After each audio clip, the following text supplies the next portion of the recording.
Welcome to the Bringing the Human Back to Human Resources podcast, the podcast all about the delicate balance between people and business, and quite literally reconnecting the two. My name is Tracy Rubin, and I've spent nearly my entire professional career in HR. Join me as I share stories, opinions, and words of advice with you each week. Hi, everyone. Welcome back to the podcast. Thank you so much for being here for another week. If you're watching this episode, then you can see that I am in a totally different space. And that is because we've officially moved and all of my stuff is unpacked, which is amazing. Go me. I'm so driven to unpack those boxes and bins. I see each one stacking up and I just can't stop. So we're fully unpacked. Really happy about that. Before I jump into the episode, don't forget to rate, review, subscribe, share this with a friend, family member, your mom, your dad, your grandma, your caregiver, anyone that you think would enjoy this podcast. Thank you again for being here.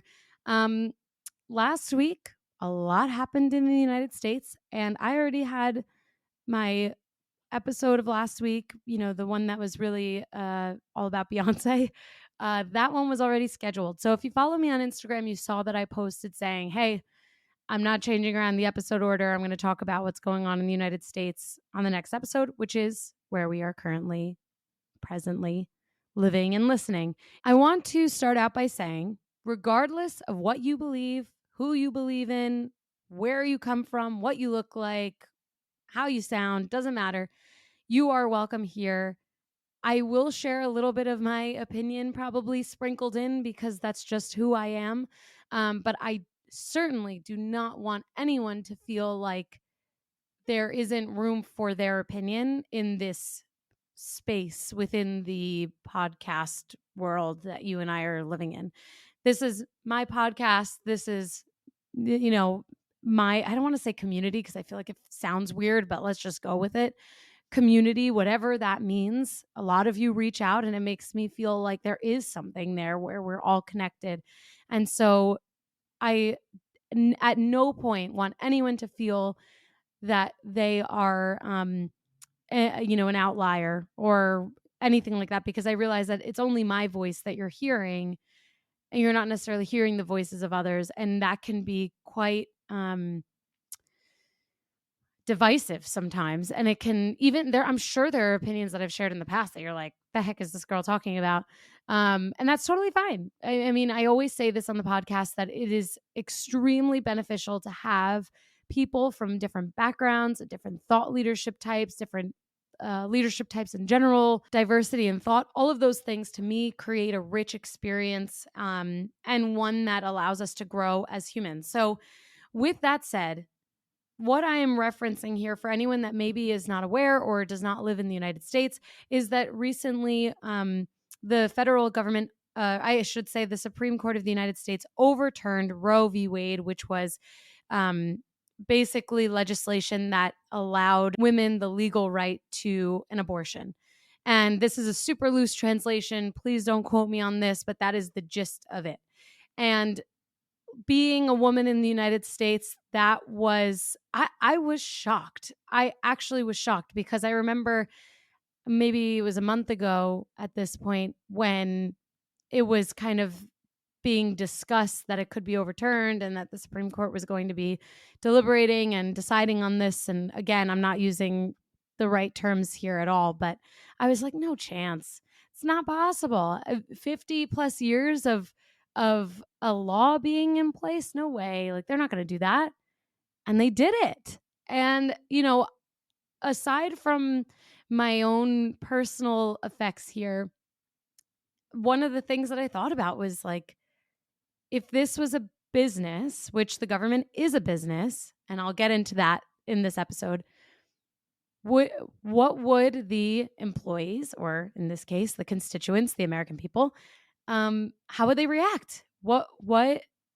How does a business operate after making a change that was really pretty much set in stone? I mean, almost like an expectation and a standard, right? When something is around for that long, it's just kind of part of your culture. And so this is, I'm drawing a lot of similarities between the government and the Supreme Court and businesses. So I'm really going to kind of dig into that in this episode. But I just want to say, I talk about this all the time, and I put this on my Instagram when I was like, what the heck is going on? And how do I respond to this? Because I really didn't know. And I didn't know how to appropriately respond on my Instagram when there are people from various backgrounds. And again, I don't want anyone to feel excluded or ostracized in any way. But I basically shared, listen, this is a safe space. You can always reach out to me. You can always talk to me about your thoughts and opinions, and it's always a safe space, and I will not judge you. And I'll talk about this on the next episode. So here we are.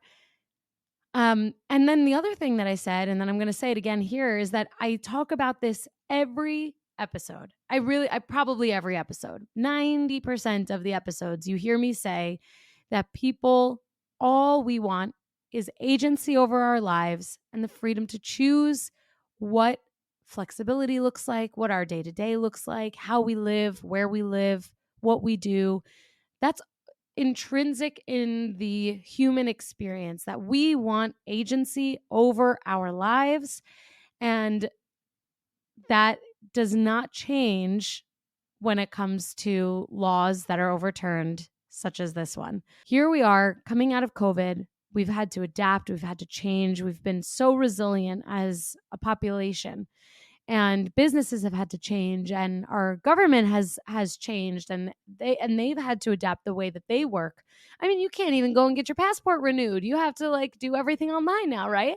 So this is just a super, brief example of how the world has changed. All of it has been around flexibility, agency over our lives, freedom to choose, having self-determination. And then here we are in the last week of June of 2022, and a law that has been in place for decades is overturned and removing legal rights for women to have safe and legal abortions. This is a bit contradictory in my eyes, because we've been so focused on flexibility, giving people what they need, allowing them the opportunity to choose and have agency over their lives. And of course, those are obviously two very different things. But a distinction that I want to make very clear is that, and again, this is kind of in the context of business, is that experts are the ones that help decide or make these decisions. In business, when it comes to a work from home policy, your HR department, we are creating that policy to make sure it's equitable and fair and consistent. And I can only wonder why, for a medical procedure, doctors are not the experts making the decision. So that is probably the only thing I'm going to share as far as my thoughts go. And again, I don't want anyone to feel one way or another. This is a safe space, and I'm going to spend this episode talking about how you navigate this within your organizations. I find discussions like this in a business setting very difficult. And I'm telling you, I find it difficult. I find it complicated. Sometimes I cringe because I know how I feel, but I don't know how others feel, and I don't want to assume that they agree with me, or that they disagree with me. And the last thing I ever want to do is make someone feel uncomfortable. And these are very personal discussions and topics. Like, we're talking about a medical procedure, we're talking about women's bodies, we're talking about politics now. It's a lot. That is a lot. So I think it is totally normal for businesses to not want to say anything because it's freaking scary. However, they have to say something. It doesn't have to be an email. It doesn't have to be a Slack message. It could be in your next all hands, in your next, team meeting, where you just say, how is everyone feeling? Are you okay? Are you okay? And it's just an open format. it could even be something like, we stand behind our employees to make decisions for themselves. We provide medical benefits that are far reaching. Like, I have seen a lot of companies lean on the things that already exist, which I actually think is a really great strategy for two reasons. One, it's a response in the moment to something that is super deeply impactful on individual civil liberties and rights. And then two, it's a great strategy because it's reiterating the culture that's already established. And for anyone out there who is like a little nervous about how to even navigate this, I think this is probably the best, easiest, most consistent, most equitable way of navigating, in that you say, you pull from what already exists. You offer extensive medical benefits. You have an EAP, maybe you have a hotline, you have resources. Leaning on those things and bringing those back to the forefront will remind your employees that you care about one thing and one thing only, and that is their health and safety. It doesn't matter what you believe. It doesn't matter what your political affiliation is. That has literally nothing to do with it. What employees need and want to hear is that their employer supports them, cares about them, and regardless of how they feel or how this impacts them, that they are always, their health and safety will always be paramount in any discussion. And I think sometimes I go back and forth, like, when is the line drawn? When do businesses stop getting involved?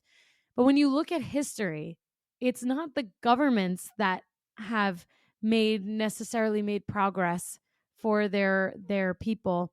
It's the people who make progress for people. People are the ones that change the future, right? And it's governments or businesses that have to listen to those people. And sometimes people are not listened to. When we think about business in this same context, think about all the times that people are not heard and not listened to. We're seeing more union activity. We're seeing the great resignation coming, like slowing down, but not as rapidly as we anticipated. You can even go back to some of my episodes from last fall where I was like, oh, unemployment's going to go down, people are going to come back to work. And it's not 100% true. People have completely reevaluated what matters to them. And so, whether it's a government or whether it's a business, it's always going to come back to people. What people desire and expect and demand is eventually what will be part of the culture. And I think it's so interesting that governments, for example, are truly businesses. We can see this hierarchy of leadership. And then you have the employees, constituents, the employees in a business, for example, and that is the majority of the population. They are the ones who can really influence and drive policies. And so when I think about this, again, comparing it to a business, when you have a policy, let's say, that's been around for 50 or more years, or even 10 years or 5 years, changing it is a huge risk. And that is something that business leaders always have to think about, is that when you make a change that fundamentally impacts the way that people have been living or working, again, business context, living or working for a period of time, there is always a risk of fallout, that people are going to leave in a business, that people are not going to be happy, that you're going to have strikes or walkouts or union activity or whatever. And the parallels they run deep, right? Like, I don't know that we always think about government in the business context, but it is a business. It drives money, it loses money, it's profitable, it's not profitable. There are, you know, competitors. I mean, it's like so interesting. And so when we think about discussing something like this, I should really come back to the point here. When we discuss something like the overturning of Roe v. Wade, we have to be cognizant that this is a major change for people. And just like if it were a business policy, new or changing, that there has to be a discussion around it and that there has to be some sort of openness to discussion. And, something that I think businesses definitely struggle with too, especially with teams that are global, is how do you navigate this global worldwide approach? And I think that there are some things that in an ideal world, I guess I would do, but I haven't necessarily had as much experience doing because I haven't necessarily had as much of a global reach in my roles just yet. And I would say that things are regional. An American policy or a change in US law does not necessarily affect someone in Ukraine. And so I think businesses will probably need to create separate forms of communication for different parts of their team. It obviously creates a bit of work. And I don't know, maybe this already exists. Maybe there are businesses or those of you out there who are listening where you do something similar or totally different. Please let me know. I would love to learn from you. But that would probably be my go to. It's like, okay, well, we need to speak with the US employees. However, I think the flip side to that is that your other employees might be watching, right? So you're Canadian or Mexican or Spanish or Chinese, Indian, wherever people live in your organization, they might be watching how you respond to that. And so I think that's where there's some difficulty. But this comes back to, or brings me back to my point on why I think that more generalized approach could work quite well. And some people will disagree with that. Some people think that when a business responds, it has to be super specific. You need to say exactly what you stand for or don't stand for. And in most cases, you probably can. But if you are a global organization, you have to think about each region, their beliefs, their feelings, what is normal and cultural for them. And that is precisely what makes this difficult. If you have a worldwide or a global team, you can't necessarily just do that because you could, the same way that you don't want to ostracize someone one way or another, you could end up doing that because of cultural differences. So I think some organizations that I've seen do this quite well are saying the health and safety of our team is absolutely paramount to everything that we do. And there are organizations who are providing travel accommodations and expenses paid for women to cross state boundaries and receive medical care that they need. I know that some lawmakers are trying to make that difficult. And so this is where businesses have a huge influence, I think, on policies and legislation. This is where the government will have to figure out how they don't overstep too much so that businesses can still operate the way in which they deem appropriate. Um, but again, I'm digressing a bit here because it's so difficult for me to talk about this because I just don't know. I'm not an expert and I don't know how, but I do think a business could really benefit from leaning on the medical benefits that they offer and the expression of support and awareness for their employees. So all of this is to say that I have absolutely no idea what to say. I feel like I am rambling and ranting and digressing left and right, and I don't really know if I've even shared meaningful advice or thoughts or information at all because I think my mind is just totally jumbled from all of this. But I always say that if you lead with your best intentions of helping and supporting your employees, you will be doing the right thing. If you lead with your own agenda, you'll be doing the wrong thing.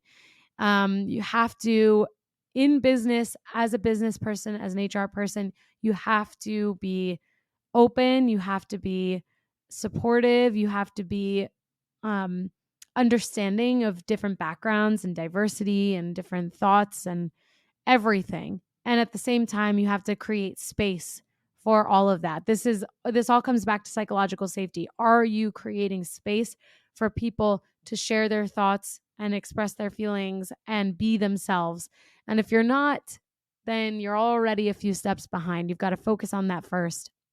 And then the other thing that I always say, and I'm going to close with this because I truly I don't know what else I can say. I mean, this is just I never thought I would have to do an episode on this. So I think I kind of just have to close it with this. But I always say that we as leaders, we as employees, always need to and want to have agency over our lives and the ability and freedom to make our own decisions and choose the way in which we guide our lives. So, as an HR person, as a business person, as navigate these conversations, which will continue, because again, people bring their whole selves to work. They are not separating work and personal lives, and all of my friends were saying that they could not focus on work when this happened. And I agree. I felt the same way.